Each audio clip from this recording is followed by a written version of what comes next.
Speaker గారు పోలీసులను అడ్డు పెట్టుకొని దౌర్జన్యాలకు పాల్పడి బీఆర్ఎస్ కార్యకర్తలను బలవంతం మీద వాళ్ళ నాయకులను దోల్కొని వచ్చి చుట్టూ మనుషులను పెట్టి లోపలికి పోయి విడ్రా చేసే కార్యక్రమం పెట్టుకున్నాడు. పోలీసు వాళ్ళేమో మా కార్యకర్తలు నాయకులు పోతామంటేనేమో అభ్యర్థులు తప్ప లోపలికి ఒక్కరు కూడా పోకూడదని చెప్పి చెప్తా ఉన్నారు. కానీ దగ్గరుండి పోలీసు వాళ్ళ దగ్గరుండి అభ్యర్థి కాదు వెనక నలుగురిని కూడా లోపలికి పంపిస్తా ఉన్నారు. ఇగో ఇట్లా జరుగుతున్నదంటే ఇక ఇక్కడ ఇది ప్రజాస్వామ్యం ఉందా, సచ్చిందా, దీన్ని ప్రజాస్వామ్యం అంటారా?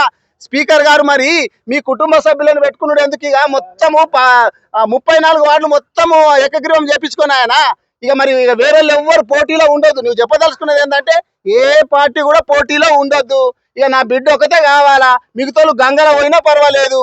పోలీసులకు కూడా నేను చెప్పేది ఏంటంటే రాబోయేది బీఆర్ఎస్ గవర్నమెంట్. మీరు తప్పులు చేసుకుంటూ వత్తాసు పాడుకుంటూ ఈ గవర్నమెంట్ కు మీరు వత్తాసు పాడుకుంటుంటే రాబోయే రోజుల లోపల ఏ పోలీస్ అధికారిని కూడా మేము కూడా వదలం. మేము కూడా అన్ని రాసి పెట్టుకుంటాము, బుక్కులో రాసి పెట్టుకొని ఒకరొకరు చరిత్ర మొత్తం తీస్తాం. ఇక్కడ డిఎస్పీ గారు వెనక వచ్చి డిఎస్పీ గారు రాగానే మిగిలిన వాళ్ళందరినీ బయటకు పంపిస్తారంట.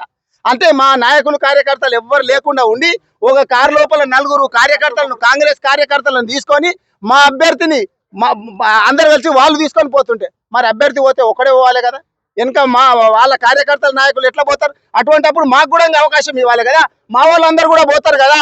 కాబట్టి నేను ప్రజలందరినీ కూడా కోరుతున్నా, వికారాబాద్ పట్టణంలో ఉన్నటువంటి ప్రజలందరినీ కూడా కోరేది ఏంటంటే ఇక్కడ పోలీసులను పెట్టుకొని పోలీసు రాజ్యంగా ఇక్కడ స్పీకర్ గారు చేస్తా ఉన్నారు. ఇది ప్రజలందరూ కూడా గుర్తు పెట్టుకోవాలా. ఇంకొక అర్ధ గంట వరకు ఉంది. ఈ అర్ధ గంటలో ఇంకెన్ని దౌర్జన్యాలు చేస్తారో, ఎన్ని దౌర్జన్యాలు చేసినా మేము భరిస్తాము. ఖచ్చితంగా ఇదే మున్సిపాలిటీ మీద గులాబీ జెండా ఎగరేస్తాం. బిడ్డ మీరు ఏం చేస్తారో చేయండి, కాంగ్రెస్ వాళ్ళు గుర్తు పెట్టుకోవాలని చెప్పి తెలియజేస్తున్నా. జై తెలంగాణ.